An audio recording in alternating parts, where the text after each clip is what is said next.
So hey guys, welcome to another episode of Roy Comics, and I'm your host Aryan Roy, and today I'm super excited to share this video with you because today I am creating a team of 10 best assassins.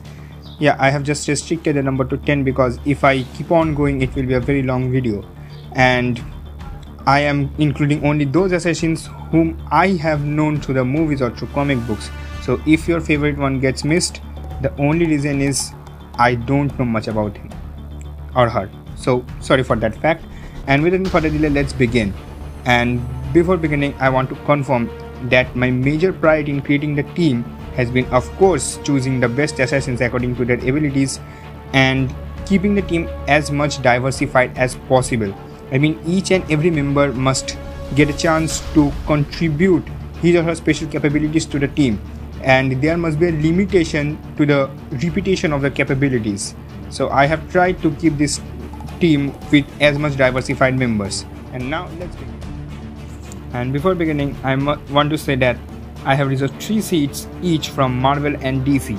So there are 6 seats total from Marvel and DC, and rest 4 will be filled by comic book characters or any other character from other universes. So let's start with Marvel. The first character of Marvel which comes to my mind is Deadpool. Yeah, the character who can literally come back to life from a single cell through his super regenerative capabilities. Yes, I really love that power, and it will be really a key player in my team. And that dude literally can slice bullets through his blades. I mean, yes, please, I will surely include him in this team. And his abilities also include, I mean, he will be a different character as he has a comic tone, and he also breaks a fourth wall. So he will be the character, the key character who will connect with the audience directly with the team, and his comedic tone, as I said, will add another dimension to the team. The second character of Marvel which comes to my mind is the Punisher.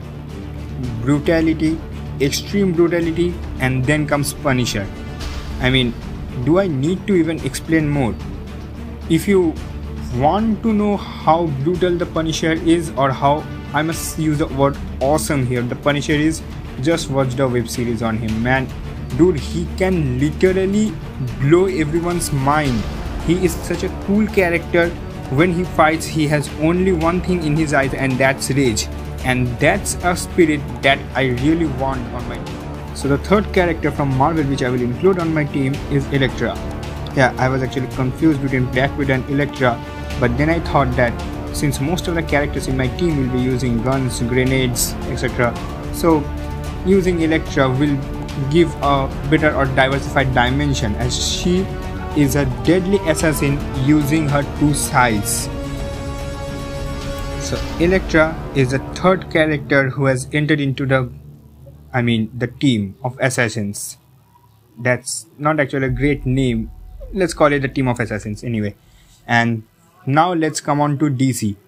When we think of assassins, DC is filled with assassins.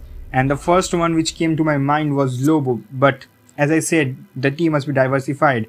And as Lobo to some extent matches with Deadpool, I have restricted him from this team. He might be a special guest but not a regular member. The first member who comes to my mind is Lady Shiva. Yeah, man, this dude is literally has superhuman reflexes, superhuman strength, superhuman stamina, and a master of martial arts. I mean, she can literally break anyone's bones who is loaded with weapons single-handedly. Second name which comes to my mind is this dude, Deadshot, because as we all know, Deadshot never miss. So I kind of required a sniper-like character to shoot from a long distance, I mean from top of a building or anything. So I really included Deadshot, and he's really cool with his profession, man. I mean, it's like a child's play to him. So he is really efficient and he knows what he's doing. And the third character from DC is Deathstroke. Yeah, it's Slade Wilson. I mean, that dude is on another level of awesomeness when it comes to assassins, right? He has made several appearances starting from the comic books to TV shows and in latest Titans, and he has never failed to amaze us. Like literally, this dude is the peak of physical fitness. and can use a variety of weapons starting from guns to swords to anything, to grenades to anything.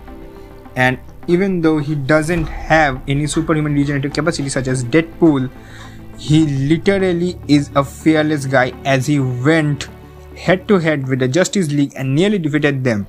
And fun fact, in a crossover event with Marvel and DC, between Marvel and DC, he has defeated the X-Men also. And that's a lot of hard work to do, man. So he is a real asset from DC. So 6 gone, more 4 to include. And so the 7th member which I have chosen is Tyler Rake from Extraction. Yeah, this dude. If some of you haven't seen this movie, dude, you are really missing on something. Please go and watch the movie. So the first question, those who have watched the movie will come to your mind, that why I am including Tyler Rake in this video when there are other assassins better than him in the world. So the first reason is obviously some of them I haven't seen, so I can't compare without the actual data. And the second reason is the movie Extraction, although it doesn't depend on the character, it depends on the direction of the movie and other components of filmmaking, has a ground of realism to it. I mean, in the movie, Tyler Rake really carries each and every weapon needed to him with him, and it doesn't occur from anywhere else. And in the movie, it is clearly shown that he can be shot, he can be hurt, and he can be defeated. But nonetheless, he tries his best. I mean, he is a human who is not portrayed as a superhuman. He is a human who is portrayed as an actual human. So the sole reason, I shouldn't say the sole reason, I mean, Tyler Rake is a super duper skilled combat assassin, and the major reason is to give the team a ground of realism to it. And if I compare Tyler Rake, he is not a overpowering member or a member who is more powerful than others in the team, but he is at par with other members. So there's a thumbs up for Tyler Rake from my side. And the 8% on this list is a person without whom this list would have been completely incomplete. No pun intended. And that's frickin' John Wick. Yeah, I don't think I even need to introduce him. That guy only needs one thing, that's guns, and lots of guns. And if he doesn't even have guns, just give him a pencil and he will do the job for you, man.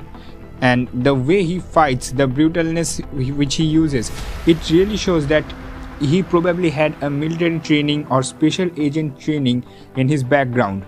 And he is also a very skilled hitman. Yeah, he has worked for Continental and all other agencies. In the last part, I talked about Tyler Rake being a representative of realism. And now if you see John Wick, he is the perfect example of unrealistic fighting. No offense, but if you see, he is a human who is nothing less than a superhuman.